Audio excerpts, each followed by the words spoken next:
Welcome back to my channel. ಎಲ್ಲರಿಗೂ ನಮಸ್ಕಾರ.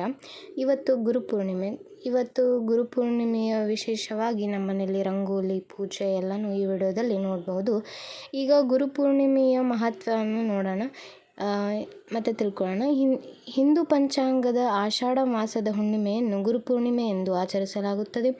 ಇದು ಶಿಷ್ಯರು ತಮ್ಮ ಅಜ್ಞಾನದ ಕತ್ತಲೆಯನ್ನು ದೂರ ಮಾಡಿ ಜ್ಞಾನದ ದಾರಿಯನ್ನು ತೋರಿಸುವ ಗುರುವಿಗೆ ಕೃತಜ್ಞತೆ ಸಲ್ಲಿಸುವ ಪವಿತ್ರ ದಿನವಾಗಿದೆ. ವೇದವ್ಯಾಸರು ಜನ್ಮದಿನವಾದ್ದರಿಂದ ಇದನ್ನು ವ್ಯಾಸ ಪೂರ್ಣಿಮೆ ಎಂದು ಕರೆಯುತ್ತಾರೆ.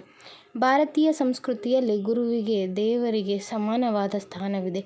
ಗುರು ಶಿಷ್ಯರ ಬಾಂಧವ್ಯವನ್ನು ಬಲಪಡಿಸುವ ದಿನವಿದು.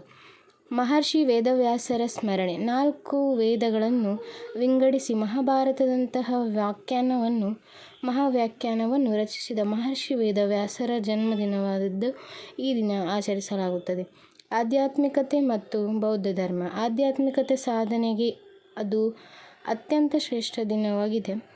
ಬೌದ್ಧ ಧರ್ಮದ ಅನುಯಾಯಿಗಳು ಭಗವಾನ್ ಬುದ್ಧನನ್ನು ತನ್ನ ಮೊದಲ ಬೋಧನೆಯನ್ನು ನೀಡಿದ ದಿನವೆಂದು ಗೌರವಿಸುತ್ತಾರೆ. ಇದು ಗುರುಪೂರ್ಣಿಮೆಯ ಮಹತ್ವ. ಈಗ ನಮ್ಮನೆ ಪೂಜೆ ನೋಡ್ಬೋದು ನೀವು. ನಮ್ಮನೆ ಪೂಜೆಯಲ್ಲಿ ಹೇಗಾಗಿದೆ ಮತ್ತು ತುಳಸಿ ಗಿಡ ನಮ್ಮನೆಯದು.